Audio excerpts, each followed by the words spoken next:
Blog শুরু হচ্ছে বাগডোগরা থেকে।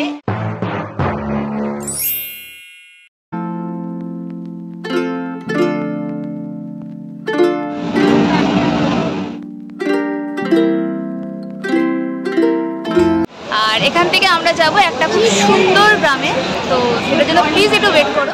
আমাদের এইবারে ট্যুরটা প্ল্যান করেছে let's explore travel company. Station থেকে নেওয়ার পর থেকেই তাদের দায়িত্ব, আর আমাদের জন্য গাড়ি ওয়েট করছিল।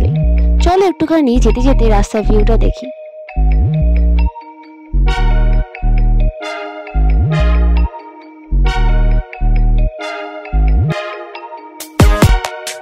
তো আমরা এই জাস্ট গাড়ি করে যেতে যেতে মাঝখানটায় দাঁড়িয়েছি, আর জাস্ট ভিউটা দেখো, অসম্ভব মানে সুন্দর ভিউ। মানে বর্ষাকালটা যে এত সুন্দর জাস্ট দেখো তোমরা।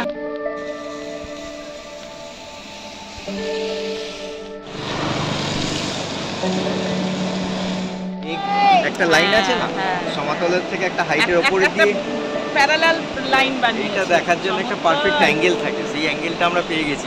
একদম অনেক কিছু দেখা বাকি আছে, এটা সবে শুরু।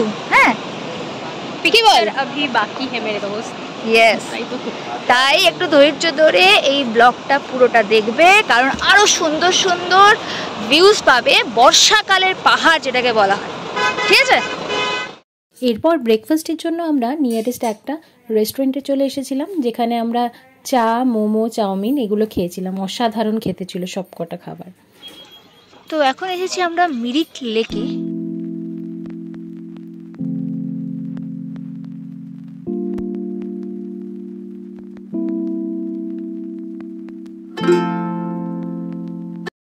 এখন অতটা ঠান্ডা নেই, কিন্তু ওই বৃষ্টি পড়ছে বলে যেরকম একটা ঠান্ডা ঠান্ডা ভাব থাকে সেটা আছে, বাট এই কনকনানি ভাবটা এখানে নেই।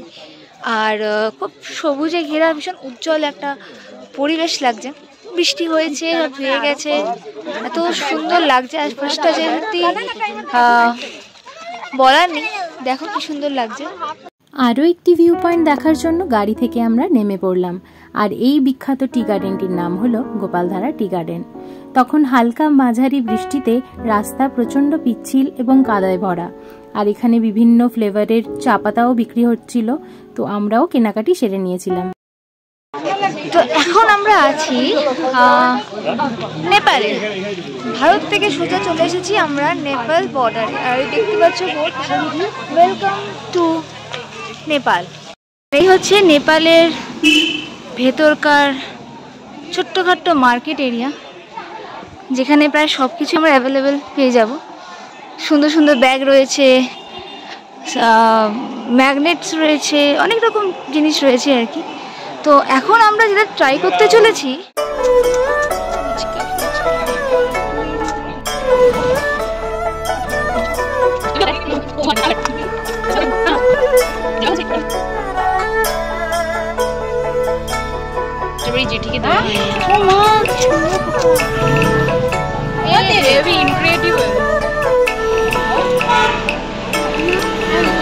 আমার কাছে চারটে। কেমন লাগলো ফুচকা? অসাধারণ লেগেছে, দারুণ টেস্ট ছিল, আর ওয়েদারের সঙ্গে দারুণ গেছে, খুব সুন্দর। লেটস এক্সপ্লোরের সহায়তায় এটি ছিল আমাদের দ্বিতীয় ট্রিপ। তারা সবসময় বেস্ট এবং অ্যাফোর্ডেবল প্রাইসের ট্রিপ উপহার দিয়ে থাকে। তো তোমরা যারাই ভাবছো কোথাও ঘুরতে যাবে, তারা কিন্তু নিঃসন্দেহে চোখ বন্ধ করে তাদেরকে যোগাযোগ করতে পারো। সমস্ত ডিটেলস আমরা কমেন্ট বক্সে দিয়ে দেবো, নাম নাম্বার সহ, তো তোমরা কন্ট্যাক্ট করে নিতে পারো।